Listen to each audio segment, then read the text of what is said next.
Welcome in to the Texas Longhorns live stream on Texas football Sunday night. I'm Bobby Burton, joined by Rod Babers and Jerry Hamilton, sponsored by mortgage broker Joe Brown out of Southside Bank. Thanks, Joe. Jerry and Rod, a lot of stuff going on this weekend. We're waiting to see what happens in this final matchup between Texas and Texas A&M in the softball series this weekend. The winner there goes on to the College Softball World Series championship. That the best 8 teams in the country. Offensive line recruiting, as John Adams said here, is halfway done, at least halfway done. The 2 brothers over the weekend on Saturday. Jerry got a chance to talk to all 3 of them. The triplets all committing to Texas. 2 as offensive lineman, 1 as a preferred walk-on defensive lineman. We'll talk about the Colemans in just a second. And then just generally, we got a couple things going on. CJ Vogel got a chance to meet up and see and talk to both Michael Taft and Jelani McDonald yesterday at a workout there in Austin. Those guys had some interesting things to say. We can discuss that as well as just about anything else that is on your mind right now as it relates to the Longhorns this Memorial Day weekend.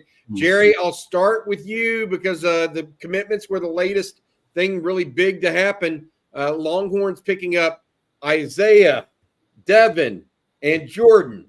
And just so you know, I think I added it up. That's over 900 pounds of people. Yeah. That's a lot of people. Rod, Bob and I did a show, and we've never heard of, and our 20-plus years, Bobby 30, triplets that are the legit Division I football prospects. Anybody you've ever come across? Triplets. Not for us. I mean, like, that's a first. Yeah, not triplets. I mean, brothers, like legacies, that's happened before, but not triplets, man. Not all that. That's wow. That's talk about genetics. That's a hell of a they should be studied, man. That should be somebody to do a scientific study on that family. Yeah, no. So we're talking about Jordan 6'5" and change, 350 to 360. Devin 6'4" and change, 315 to 320. And Isaiah, he's a funny kid, dude. He's like, the first triplet's always the smallest, 6'2", 275. So he's the only one that wears a 14 shoe instead of a 17 shoe. Jordan Coleman, he was wearing these Under Armour. I was at the school Tuesday when we filmed the commitment video. Obviously, they committed on Saturday. But Jordan's 17 wide Under Armour shoes. Like, I was ESPN Under Armour for years and wore 13, and I saw a lot of Under Armour shoes, and his foot may be as wide as it gets. Like, I was just like, dude, just large humans, not a fat kid at all. Now, Jordan Coleman's built, squats over 600. I think he's up to about 6'10". Devin does about 585. Texas beat Oklahoma head up for those 2 guys. They both had a official visit scheduled to Oklahoma, I believe either 7th through 9th or 14th through 16th. They canceled those. So Texas now has 3 offensive linemen in the books, has been talked about. Jackson Christian committed a week ago, guard at the next level from Port Neches Groves. Now Devin Coleman, who's a guard center, and Jordan Coleman, who will get a try at right tackle. If not, he'll be a really powerful guard. Isaiah Coleman obviously had offers to like UTSA, SMU, Tulsa, places like that. He's a legit Division I player as a defensive tackle. The triplets wanted to stay together for college. He comes as a preferred walk-on. They are fun kids. Texas fans are going to love those guys. And talk about creating your own NIL opportunities coming together to school. Pretty smart. Yeah. Should be interesting. Jerry, one of the things we talked about is whether or not now Texas is going to be halfway done or, a little bit more than halfway, whether or not they're going to take 5 offensive linemen in this class or 6 with Kyle Flood. That'll be something we're on the lookout for. And who those 2 guys or 3 guys might be that they're still after. We'll discuss a little bit of that later today as well. I mentioned the women's softball team. They're down 1-0 in the top of the 3rd right now to Texas A&M.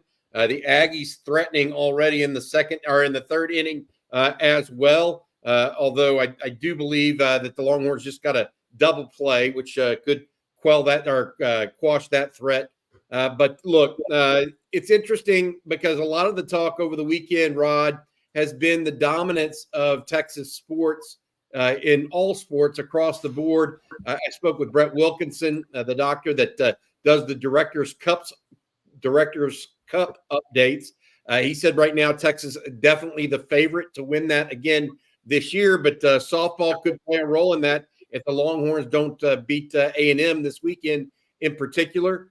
But even John Bianco, the Texas Sports Information Director at the University of Texas, tweeting about the Longhorns 15 conference championships this year. One of the most dominating performances on record for the Longhorns athletic department. Yeah, and I saw, Kyle Umlang does a great job, and he was looking at most conference championships in a single athletic season since 2000. And this year, Texas with 15 of them is also the most for any conference since 2000, according to my man Kyle Umlang. So it is the excellence overall of the athletic department. 50 out of 21 varsity sports we're talking about here. So that is an unbelievable number, and it's a credit to CDC. It's a credit to all the coaches and the administration behind the scenes, but also the NIL efforts. So the Texas One Fund and all the collectives and the boosters and the donors and the Texas fans who've been able to, kind of weaponize this NIL movement. I think that's a big part of why you're seeing all of these sports start to flourish. And I truly believe, I was going to ask John Bianco when I had a chance to talk to him. We talked to him for our Third and Longhorns podcast recently, and I meant to ask him on my list of questions, but we had him too long anyway. It was like an hour long, so we had him there way too long. But I wanted to ask him if he thought they were on the verge of another golden era in Texas sports, not just for football. We know football is going to be good, but for all sports. And we hit one of those in the 2000s, and it seems like we might be on the verge of another one. Now, I'm not saying, every sport's going to be winning championships, but in terms of the excellence, the level of excellence that every program, strives to, and the standard that every program is achieving, I think you may be close to it. I mean, like I said, we haven't seen anything like this in a long time, and I think there's sustainability to this. This does not seem like an outlier. This is the performances. You got the right coaches in place. You got the right culture in place. CDC ain't going nowhere. You got the Holy Trinity behind the scenes with Jay Hartzell and CDC and Kevin L-Type. The BBs are in the box, and we always knew when Max started talking about the BBs in the box how powerful that could be. Seems like that's the case right now. One thing I wanted to add, Bobby, before I know we got something else we got to hit on, but one thing I wanted to add is we always talk about, Texas won't have a target on their back entering the SEC. I think that's true in football. Now, maybe making the playoff last year and beating Alabama escalates it a little bit, right? But in all sports, Texas will be coming in to the SEC with target on their back, because those make no mistake, coaches are going to be like, Texas won 15 conference championships last year. They won the Director Cup this many years. This is how good they were in softball, volleyball, national champs, blah, blah, blah. There's going to be a target on Texas's back early on in the SEC. The conversation just goes immediately to football or the big three sports. But you take all sports as a whole, and there's going to be a target on Texas's back next year in the SEC. There's no doubt about it. Look, the most conference championships anybody's won in the SEC in a year. How good Florida was for a run was, I believe, 11, way back in 2010, 11. And that was kind of the end of the Urban Meyer era, the Billy Donovan era in the major sports. So they won 2 in football and 2 in basketball, I think a 4-year span. And they were really good in baseball, obviously. They were good in the big three, but there's all sports as a total. I mean, that's the most that anybody's won in the SEC. So Texas will come in with a target on their back. It may just be a little different target than what we talk about publicly. Yeah, absolutely. All right. Hey, I think that Texas will be a target in football, but I think every school in the SEC is a target. That's the difference. Yeah. There are a couple that aren't. I mean, Vanderbilt is not, but a lot of those teams have.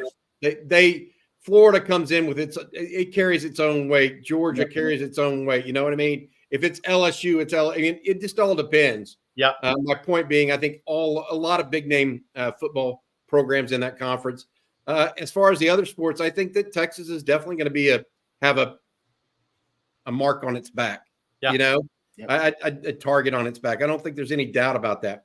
All right. I want to say thanks to Joe Brown, our friend, veteran mortgage broker and professional. Joe Brown. Joe's been providing mortgages in and around Austin for 30-plus years, more than 3 decades now. Another thing to note is that Southside Bank can also do mortgages around the country, not just in Texas. Give Joe and his team a call, 512-663-4744. That's 512-663-4744. Joe has 2 degrees from the University of Texas. He's a Navy vet, focuses on FAA loans or VA loans as well. Give him a call, 512-663-4744.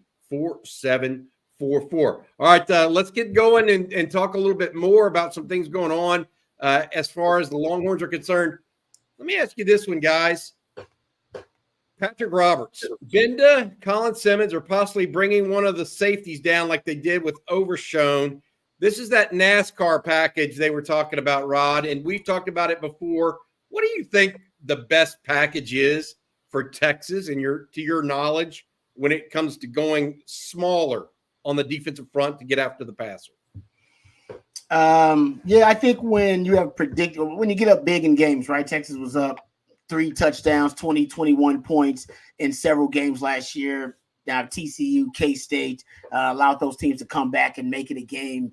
U of H being another one. I think when you get in a situation like that and you're trying to, make sure that you have a pressure package, right, that can get home. Problem Texas had last year was they were getting pressure. They just wouldn't get home, not forcing enough negative plays, not getting enough splash plays out of their pressure. So the pressure just wasn't translating the way they needed to. The hope is that this year, pressure off the edge translates better than pressure from the interior, which is what you had last year with Sweat and with Murphy. But I'd go NASCAR packages. I've been talking about this for a while now. You got so many. We saw the Giants beat Tom Brady doing something similar when the Giants had all those great edge rushers, and they just need to get pass rushers on the field. And once you knew that you could get your opponent in a predictable pass situation, that's half the battle. If Texas can do that, and Sark's offenses are built that way, they're constructed that way. He talks about, complementary football as much as any coach that I've ever known. And essentially, that is complementary football. Your defense essentially, performing and feeding off of the way your offense plays, right? And Texas offense goes on runs. They're like the Golden State Warriors back in the day. They'll go on a run and essentially leave their opponents in the dust. Now, the problem is they'll get up, 2-3 scores in games, depending on when the run is, right? We see that run in that Wyoming game came in the fourth quarter. Boom. So then the run comes the right time. You can separate in the fourth quarter. But when the run comes early, you got to find a way to sustain for the rest of the game. And that's what Texas had against Sark, right? Most of their runs come early on, maybe in the first half, early on in the third quarter. You still got to find a way to sustain and win the game. I think the NASCAR package may be it. You just put all your pass rushers on the field. Find out which one of your edge rushers you can bump inside. Maybe it's Sorrell. Maybe that's Ethan Burke. I don't know which one you trust being able to bump inside, but those guys should love that. You're going up against a less athletic interior offensive lineman. Hell, man, you should be salivating. You should be able to juke that guy out of his shoes inside compared to, playing on the outside on the edge. So I would just put your best pass rushers on the field at one time.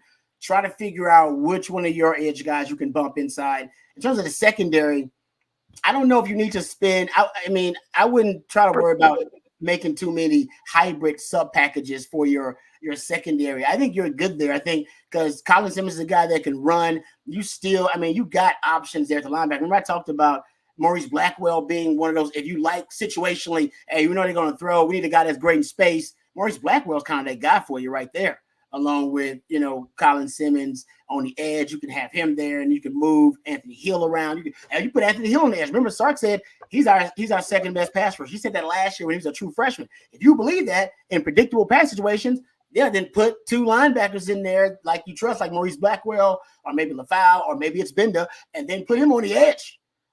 Or put him on the edge in addition to your edge defenders in your NASCAR package and have 5 guys up there coming. You can get really creative. And the beauty of it, Johnny Nansen likes getting creative. Johnny Nansen is an exotics guy, man. This time in Arizona, Jerry, he had multiple looks coming from all over the place. Every different week, it was a different matchup-based package he would break out there. And I think you may see that influence on PK. You think he's similar to Brent Venables in that way, Rod? Yeah. Because Major Applewhite used to say that Brent Venables brought all sorts of exotics, man. Every time you played him, it was a little something different, right? Yep. Something you hadn't seen before. I get the impression that Johnny Nansen has a little bit of that in him.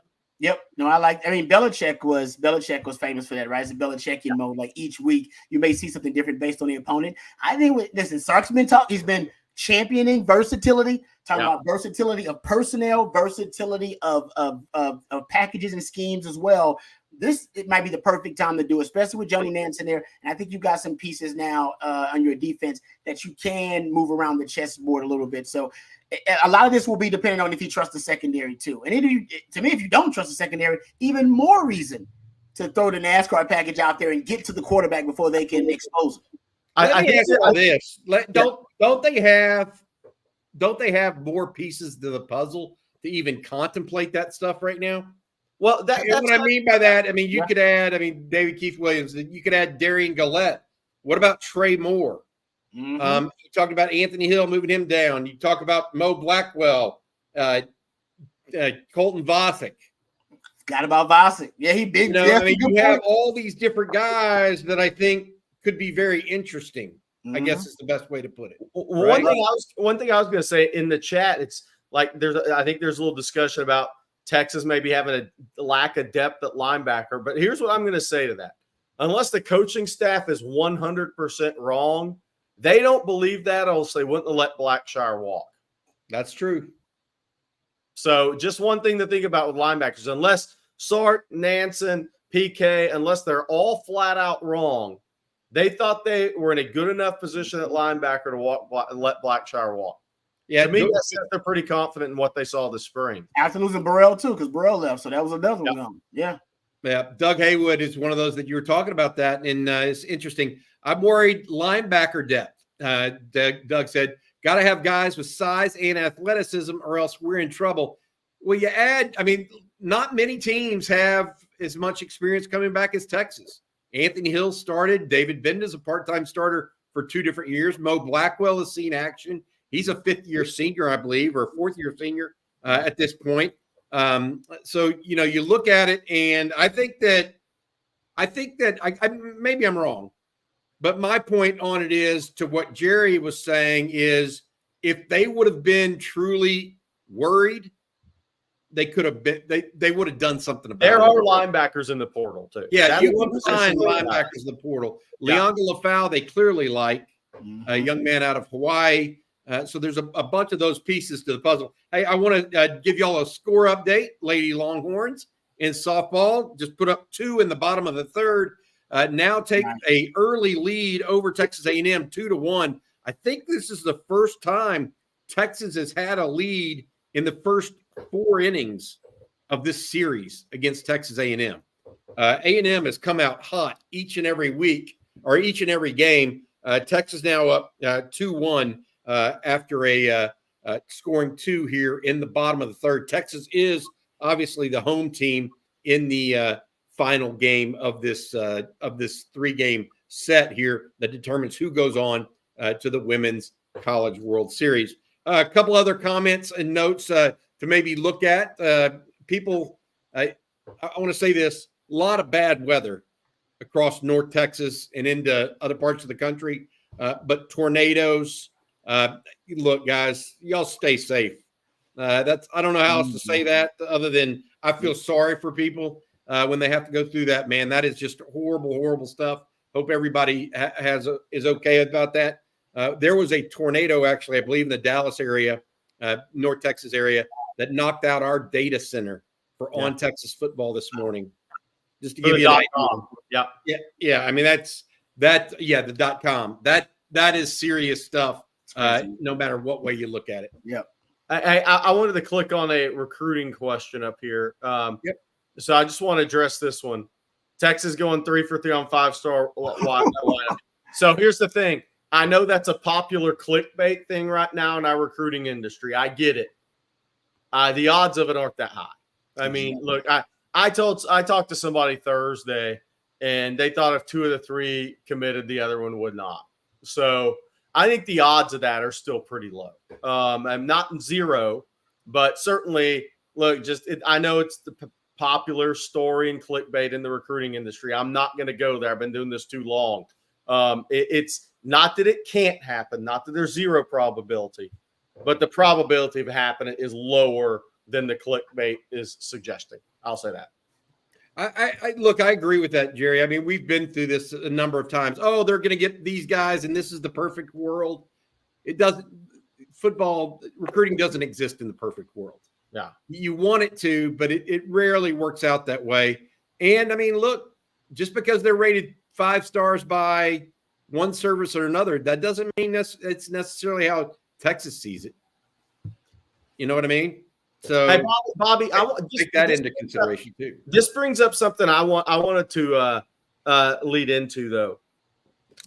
Talk about, you guys. I want you to talk about, Bobby, the latest with the NCAA and the lawsuits, and they're talking about this starting kind of with the 25 class, right? Yep. How could that impact things? Because I haven't honestly had a chance to keep up with all of it. I was traveling.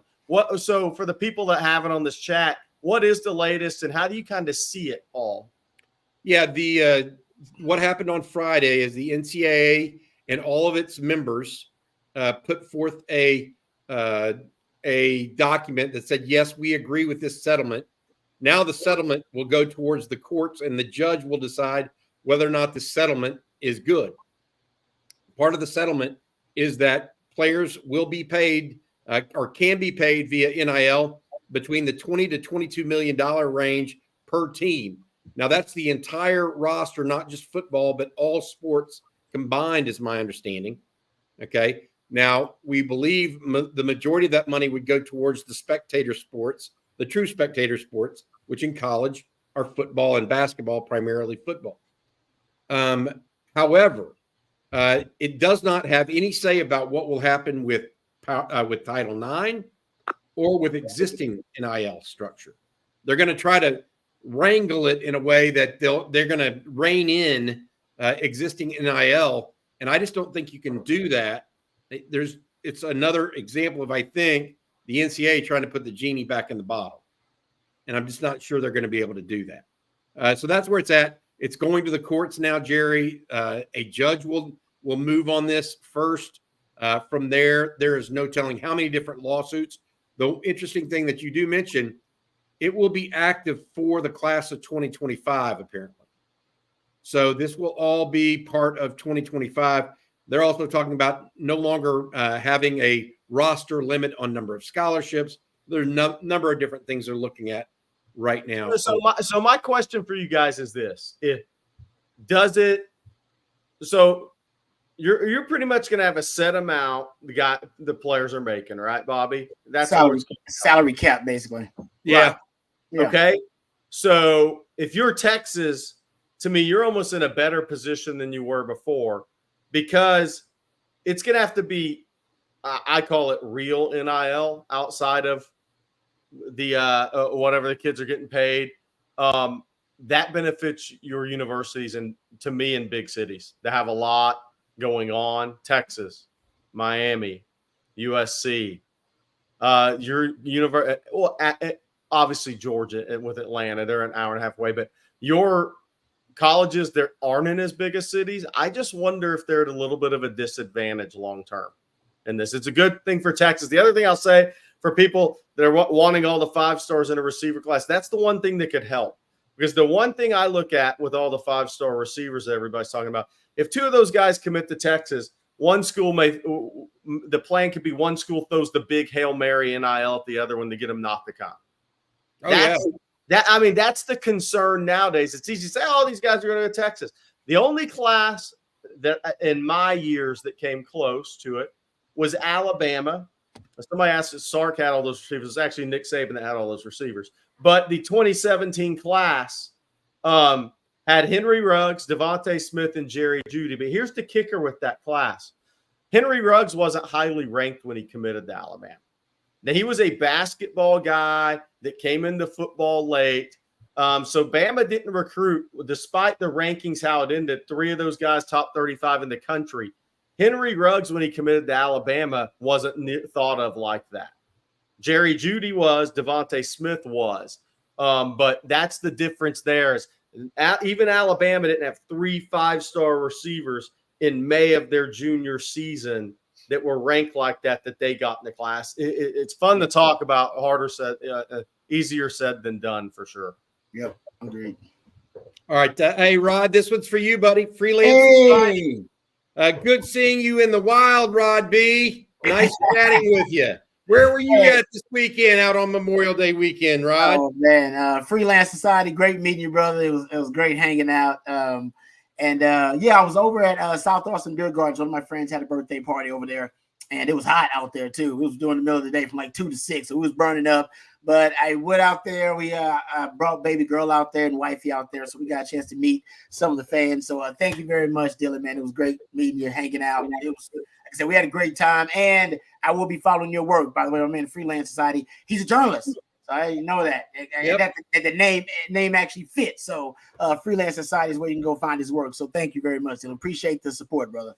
A lot of on-the-ground work, too, by the way, in Israel, Palestine, those kind of areas. Yeah. War-torn countries right now, both of them. All right, let's go to this one. David Keith Williams. I'm more worried about nose tackle than I am about linebacker. Losing any starter could be an issue, but there's more depth at linebacker than DT. Also, didn't Texas have an LB issue against Alabama last year? I don't know if they had an LB issue against Alabama last year. Well, they were just getting moved off the line a little bit to start the game, but they ended up solving the run game pretty easily for Alabama second half. Well, I think going into the season, there was talk about linebacker being a real issue. Anthony Hill was a true freshman, right? So that was his game 2 for him.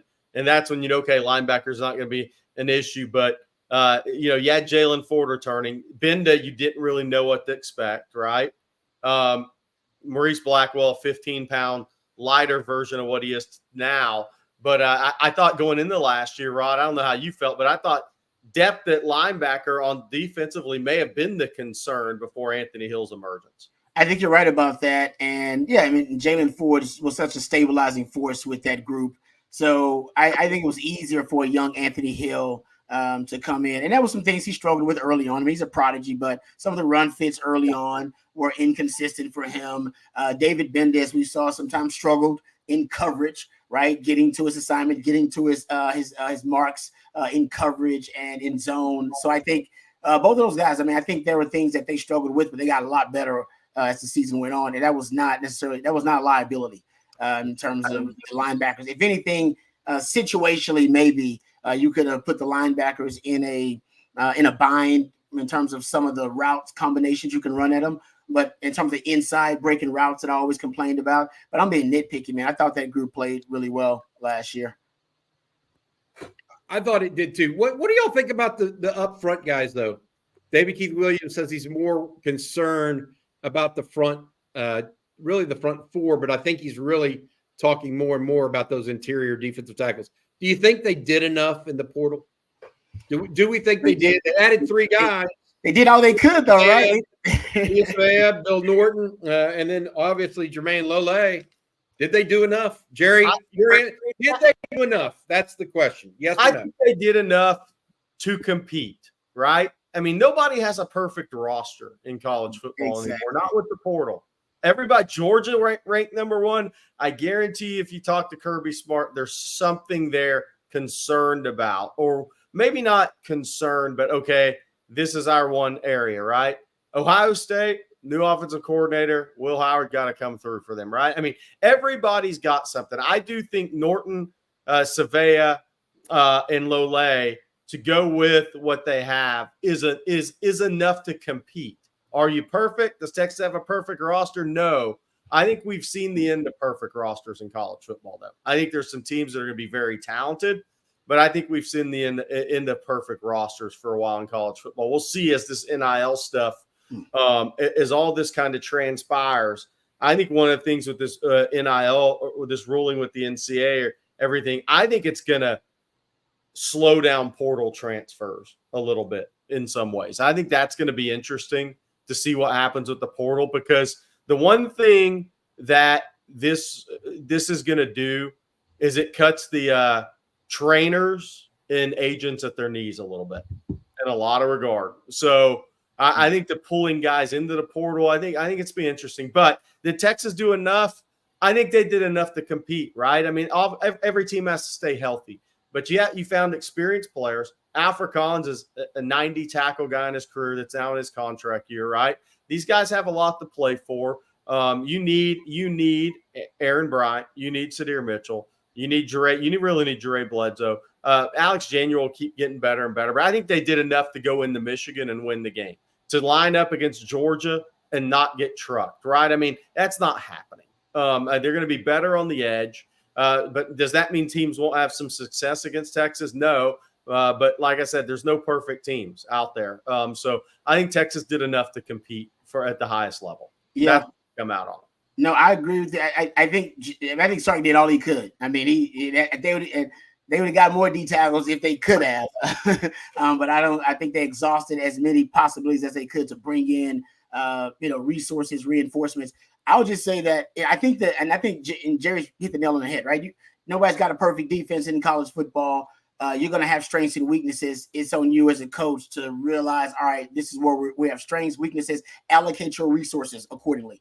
And the truth is, Texas, and I went through this. I literally remember I lived it here at Texas when we had Casey Hampton and Sean Rogers on the D line. We had what they had last year. It was literally, it reminded me almost like it was eerily similar to what we had to deal with. And when we lost them, even the players were like, man, I mean, our defense is going to look really different without Casey and Chum. And those guys were a force of nature. As a DB, I didn't have to cover for, 3 seconds, maybe 3.5 seconds before Casey Hampton or Sean Rogers were both in your grill. So our defense looked very different. But what happened was the strength of it, they just transferred to different parts of the defense.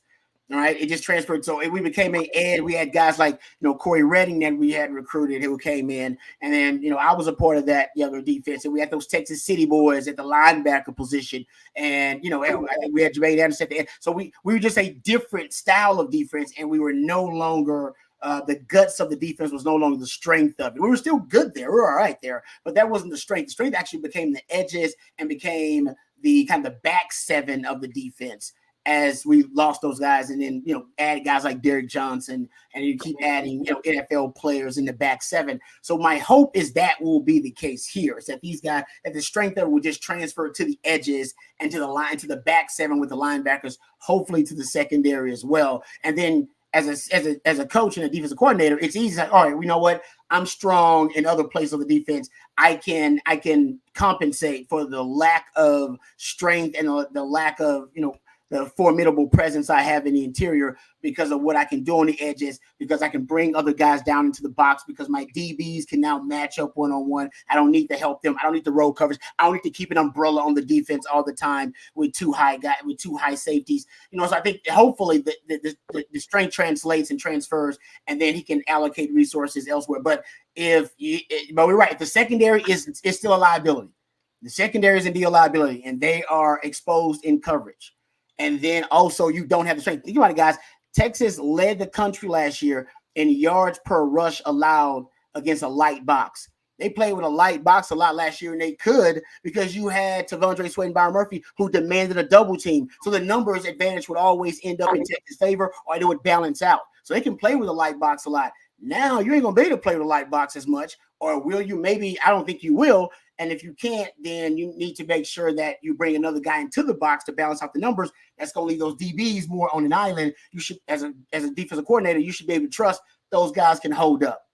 And that's good. That's the difference. What Jerry's talking about. Nobody's perfect at every level of the defense. As a defensive coordinator, that's your job to figure out and recognize where your strengths and your weaknesses are. Let me ask y'all this. If you had to pick someone of that front on that defensive front that is poised to break out, okay, and I'm talking about defensive tackle, who do you choose? I'm split between Alfred Collins and Lole if he's healthy. I think if Lole's healthy, he may build off of last year. Lole was the best player of that group, younger before the injuries. Could he break out with good edge players around him at Texas? I don't know. He's really good if they can keep him healthy. I was joking around on the Friday live stream. But my only request for Texas is you hear about guys play fighting and wrestling in the locker room. Please don't include Lole in that. no playing grab. You know what? Don't encourage. Rod, who would you think? Who do you think might be someone that could break out? I mean, it does make sense that it's Alfred Collins, right? Just based on what we've watched recently with that Texas interior D line. I mean, he's kind of been the one kind of waiting his turn. It was, Ojimo and Coburn, and then it was Sweat, Murphy. Seems like it should be Collins and Broughton. That should be your two guys to break out. So I would go with Collins because Collins' pass rush rise, man, he's an impact player. I think he can be essentially force multiplier as a pass rusher in the interior. When you go to a NASCAR package, Alfred Collins should probably be that interior D tackle that you leave in there because he can hold his own as a pass rusher. The question is, what is he going to do as a run stuffer? Can he be a stout elite run stuffer on early downs? I'll go with him. And honestly, it's got to be Bill Norton. I know he won't get any credit for it because he'll probably be playing the nose or that one technique. But he's the only one that's really a real true nose for you.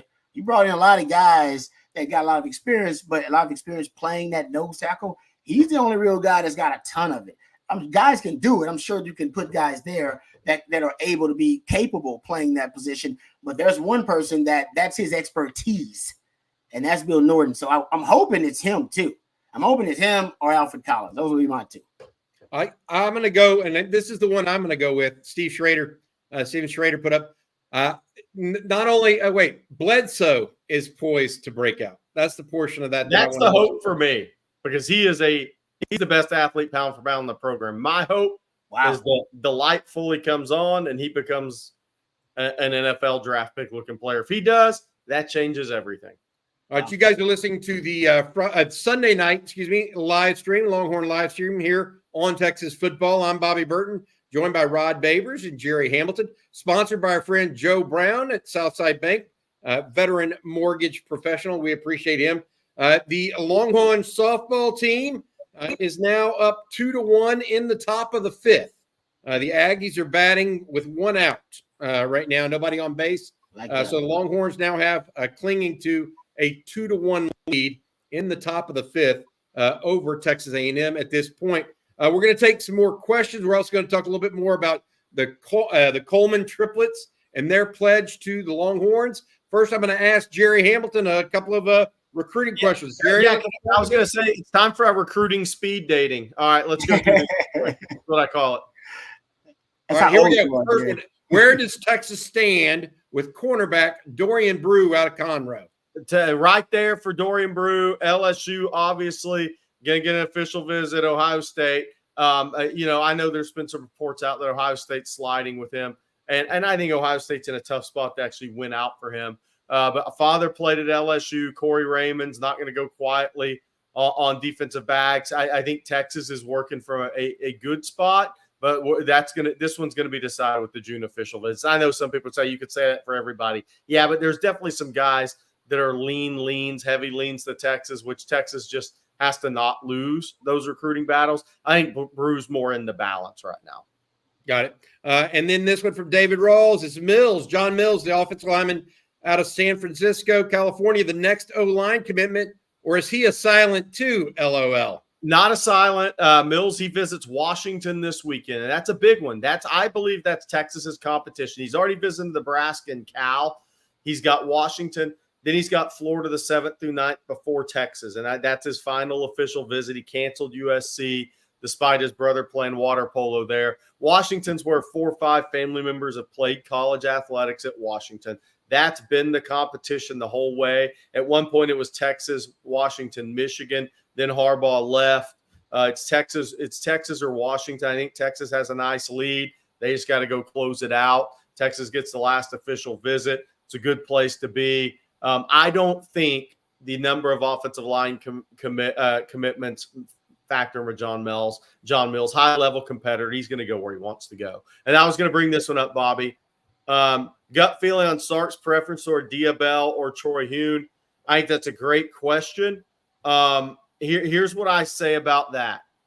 I think June 1st is going to decide it in a lot of ways, Bobby. I think these guys are going to go throw in front of Sark one last time, be around him in Millwee, families around him in Millwee one last time, and I think we're going to see Sark make the push. I really think that's where we're at. Now, I'll say that.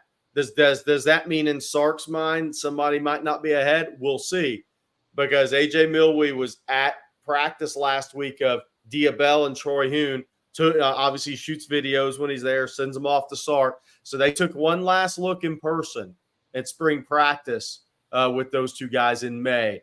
And then I think they're going to watch them throw, be around them one more time, and make that decision. Then last one for the recruiting speed dating. Looked at, highly rated, sought after, desire. Who was the last wide receiver to be viewed as highly as DK Moore?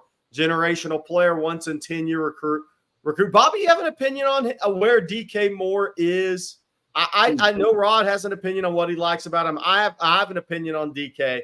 Where does he stack up for you? Let's just talk about in the state of Texas. Yeah. I think Evan Stewart was a top 10 guy in the country coming out. I think DK's better. Okay. Well, that says a lot to me. Is he bigger? Is that part of it? He's thicker, but I think it's a little different mindset. Okay. Got it. Fair. Beyond that, man, the best receiver to come out of Texas the last 10 years, C.D. Lamb. CD was the Houston Area Touchdown Club Player of the Year, but he wasn't a national level recruit for whatever reason.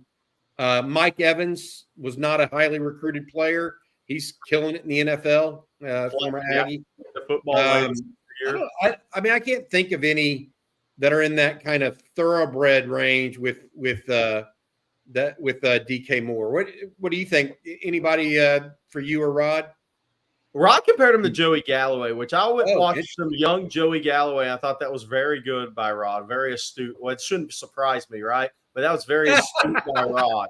Because Rod, I wasn't thinking that far back on wideouts, and when he brought up the name, I was like, that makes sense. And I went back and watched some YouTube of him at Ohio State and in the NFL. Acceleration, man. The acceleration. Yeah, I think Joey's a little thicker, but that's he'll probably gain 10 pounds in college. Yeah, he'll be 185, 190. He'll be 190. So here's where he is athletically. And this is putting too much on the kid, and I feel bad about it, guys. But this is what we do. Athletically and talent-wise at his position, he is there with Derek Johnson and Adrian Peterson and those guys. Wow. Look, Derek Johnson was a super freak athlete at 195, 200 pounds in high school. He wasn't the 230-pound, 240-pound people saw in the NFL. Wow. But look, DeCorian Moore, your junior year in high school, you go to state in 4 events in the state track meet. And the only reason you don't go in 100 is because you're in Region 2. 10.45 FAT gets you to state anywhere else but Region 2.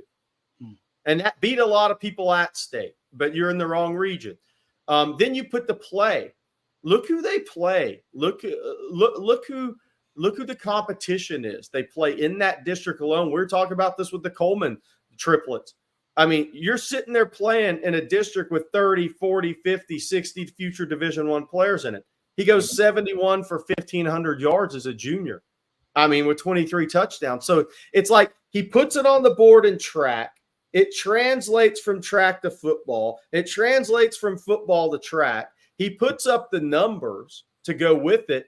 I mean, he's that level athlete playing football at his position. Now, he may not be, the freak with 6'2", 6'3" size. But athletically, man, when you carry from football to track, he has very few peers. Those guys, if they stay healthy, tend to do extremely well at their positions that are driven.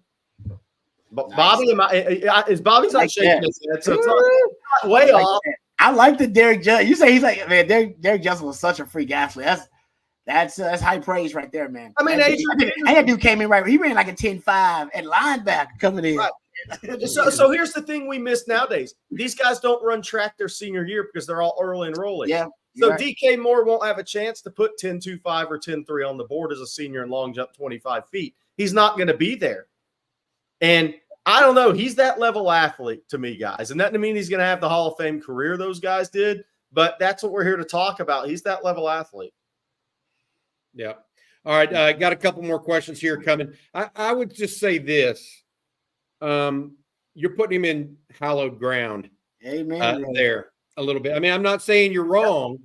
David Johnson wasn't even the top if you serious. No, what I'm saying to you is this. Calling your shot. Yeah. You're calling your shot. Calling your shot. Nothing wrong with that. Yeah. And so that should tell a lot of people how strongly you feel when you start evoking those names. Look, I couldn't come on here for the last year and a half and say he was the best receiver in the state, regardless of classification.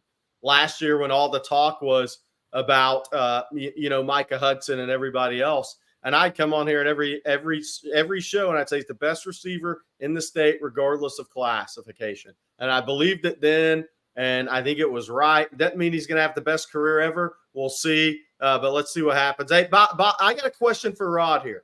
Okay, like that. I like this question for Rod and Bobby.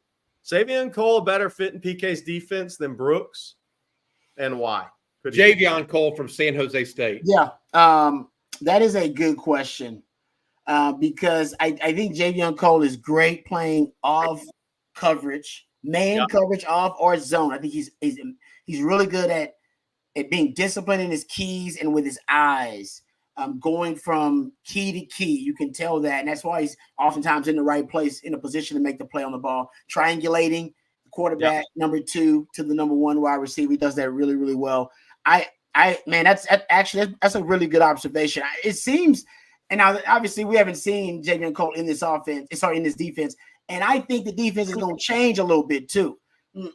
Last year, Texas basically became a match quarters team, playing as much match quarters as any team in college football. That's kind of their staple coverage. They're going to play a lot of that. That's where Javion Cole fits perfectly. And by the way, they've struggled with that a little bit too. They've struggled with pattern match coverages that essentially is a zone that deteriorates into a man coverage. They've struggled passing off some of those routes in coverage, some of those switch releases. I think Javion Cole is going to be great at that. I think he naturally does it well. Where I want to see is, can he come up and play bump and run? Because I think that's basically what they want to do. They want to be playing off man, bump and run man, or match quarters. I think Johnny Manson's going to bring in cover 3 because in Arizona they played a lot of cover 3. Love to play cover 3. They were in single high coverages held probably 75% of the time. Cover 3 and cover 1. So we know Sark wants to play more man. My question about Javion Cole, because I agree with you, Rick. I think you might be right about that he may be a better fit just stylistically. In terms of his style of play than Terrence Brooks was. But I wonder when they come up and play press, because that's why I wanted to ask him how often he played press and does he feel how comfortable he is playing press. I think Texas wants to do a lot more press coverage in the future. And I think that's where they're going a little bit more. They're going to sprinkle it. They want to be diversified, more variety in the coverages, but they want to major in pattern match cover 4, match quarters. I think they want to major in bump and run man. Yeah. You want to major in those 2 things. 100%. Good stuff, Rod. All right, Justin Yarbrough here. I've seen we've added another 4 walk-on earlier this week, a running back safety. I think where was he out of, Jerry? Blake Monroe was telling us about him. Along with Isaiah Coleman, the staff seems to care about preferred walk-ons with depth. But with that being said, who do y'all think will be the best walk-on to play at Texas? Well, this year, I don't think there's any doubt it's a choice between Michael Taft, who we just had an interview with yesterday. If you get a chance, CJ Vogel had Michael on. And then the other one is Bert Auburn. I mean, come on now. Bert Auburn's your Big 12 scoring leader returning. So pretty impressive there when you think about it. The guy that they picked up, by the way, and his name's escaping me, he actually was committed to Tulsa. Yeah, he's a legit player. Player like Isaiah Coleman is. Like Isaiah Coleman, from a talent perspective, is probably the best walk-on Texas has had in a few years. I mean, you're talking about a guy that he could have committed to SMU, right? Tulsa, UTSA, all these places legitimately wanted him, and then just think he was good. They thought he'd be a kid that could come in there, he'd play his way up, and he'd portal 2 years later. I mean, so there's a lot of people who think Isaiah Coleman's a really good player in college football. So it's probably him from a talent perspective. But the kid that just committed to the Texas a preferred walk-ons, another kid that's a legitimate Division I player, which I thought was a great job by Texas and really interesting that a couple of kids have gone that route. Obviously, with the Colemans, it makes sense. Your two your two twin brothers are committed to Texas. So Isaiah Coleman, talent-wise, is probably the best they've had, though. Wow. Good stuff. Hey, by the way, women's softball update real quick. Longhorns up 3-1. Now, Mia Scott homered on a shot to center field. Longhorns up 3-1 with a runner on second. 2 outs in the bottom of the 5th. They are 6 outs away from heading to the College Softball World Series. Fingers crossed. You don't want to think that it's too close too soon, but they are in control of that game, at least with a 2-run lead right now. Donald Britt with a funny one. Hey, we had a non-scholarship player that won the Heisman. True. It's true, yeah, but he did sign scholarship papers originally. That was Ricky Williams. Young man ended up playing minor league baseball. Not a lot of people remember that unless you were in Austin at that time and following the Longhorns. But some of the young guys that didn't know that, Ricky actually was not a scholarship player because he was getting paid to play baseball in the summertime. He was. Him and Chris Winkie, the only two that won the Heisman. That correct? Yeah. Hey, I want to say this real quick and do this before we have some more. We have something we want to show y'all, which are KJ Lacey's highlights from his spring game. But before we do that, I want to say thank you to Joe Brown, your veteran mortgage professional. Joe's been providing mortgages in Austin and around Texas for more than 3 decades. At Southside Bank, they actually do loans beyond just the state of Texas as well.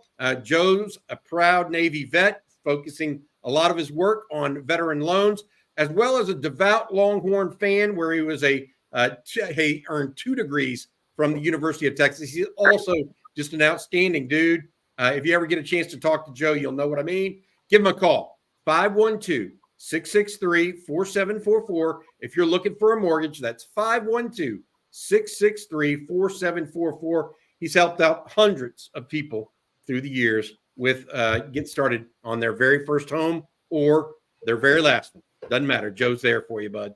All right, Jerry, you take us through some of these highlights. Matt, you have them ready for us with KJ Lacey? Matt, I don't see him saying yes to this. There we go. All right, here we go. Now he's got it. Hey, this is KJ Lacey's. I'm going to let Jerry take you through it.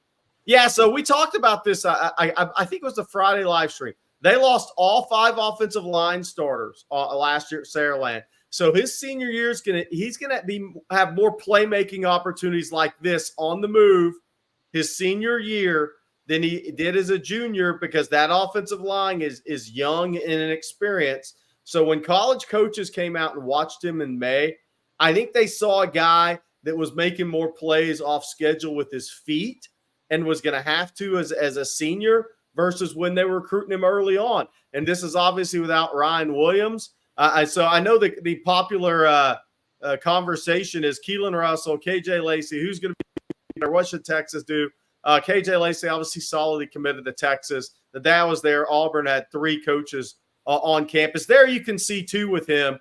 For the people that think he's still 165 pounds, he's not. He was 186 pounds when I was there 2.5 weeks ago in May. But KJ Lacey, really good player. Really good player. I think a good early evaluation by Texas.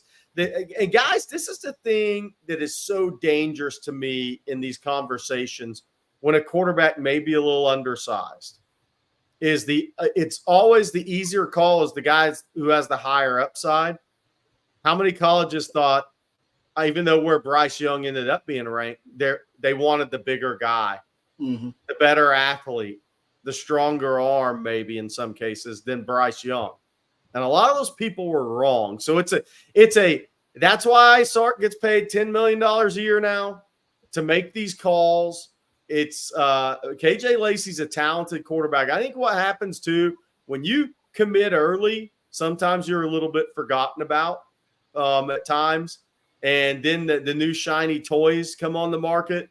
And they're looked at. These guys are looked at a little different way. But KJ Lacey's a talented kid, man. He's got some gamer in him. He's got that gamesmanship. He played basketball, was a point guard in basketball before shifting his focus strictly to football. And, then there's people in our industry, well, how strong of an arm does he have? Well, y'all are the same people that question how strong of an arm Arch Manning had. Sark doesn't recruit a quarterback that can't make all the throws, and that means in an NFL system. Mm-hmm. Sark isn't recruiting somebody that can't make all the throws. Yeah, I just want to continue to point that out for the people in the industry that said Arch doesn't have that strong arm. Okay. Yeah. All right. You're wrong. What's next? Yeah. I tell you what, it happens. Reed Watkins was the name of the preferred walk-on. Thanks, Graymakin. Reed Watkins was the name of the preferred walk-on, by the way, Jerry, for Texas. Hey, when I noticed those clips and watched him, I've made some comparisons. I do think he reminds me a lot of Bryce Young. I just do. I think that fairly diminutive in stature for his position. I don't think he's quite the runner. I think he's more of a Bryce Young type runner than a Kyler Murray type. Correct. Runner. Yeah, he's not close to Kyle. What I mean? He's more functional and quick, as opposed to Kyler Murray just downright fast. Okay, Kyler Murray was in the level of athlete playing his position. Kyler Murray was in the Derek Johnson, Adrian Peterson, DeCorian Moore category. Yep. He's the quickest, fastest, most explosive guy that could actually throw it on an NFL level that I've seen in my years doing this. I mean, that's to your point, Bobby. Absolutely. All right, I got to say this because it's getting interesting in Austin right now with the ladies. Bases loaded, 2 outs for the Longhorns. The Longhorns are up 3-1. The Aggies went to another pitcher, came off their starting pitcher, and has in consecutive at-bats hit Reese Atwood and then walked the last batter as well to load the bases. So now it is 3-1. Let's see if the Longhorns can take advantage of a little 2-out rally here that started with Mia Scott's Mia Scott's home run to get the Longhorns a little insurance run, taking it up to 3-1. All right, guys. I want to respond to this real quick, but I agree. I agree. Look, I love Keelan Russell too. I love Keelan Russell. That's why I said Sark gets paid $10 million a year to make these calls. Keelan's tremendous. I mean, we were talking about him last spring on here, Bobby, when I was at the spring practice watching Alex January and Colin Simmons. Bobby Petrino, who was at A&M at the time, offered Keelan the day I was there. TCU, I think it was the first school to offer him. Kendall Browse was there that day. There were a number of people there. Keelan's very talented in his own right. My bet is he ends up at Alabama as of right now. I could be wrong. Maybe Oregon makes that late June run, but I'll be surprised if he sticks with SMU. I would think Alabama will flip him. He's very talented too, and it's gonna be interesting to see what Sark does. Yeah, good stuff. Hey, Jerry, we talked about this.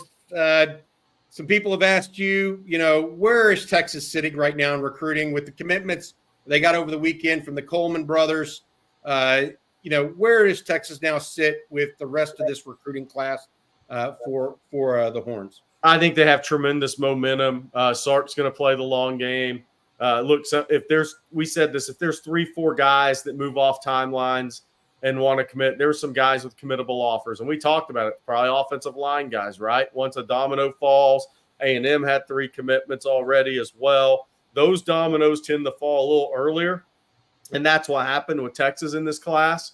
But you look. I mean, just go down the list of guys. I mean. Texas leads for James Simon heading into his announcement on the 29th 4-star guy.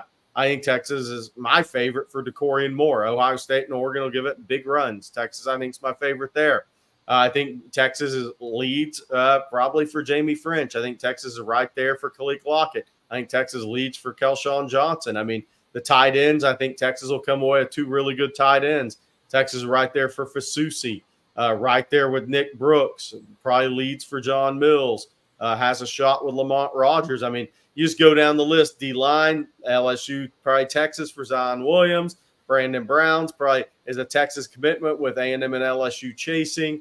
Myron Charles, probably FSU slight lean with Texas right there in the picture heading in the visits to Florida, Miami, Texas, Florida State.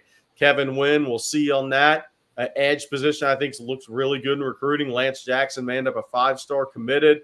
Smith or Ogbo, I think right now probably leaning Texas or Oklahoma, and I think closeness to home could win out there if Texas does a good job recruiting that family.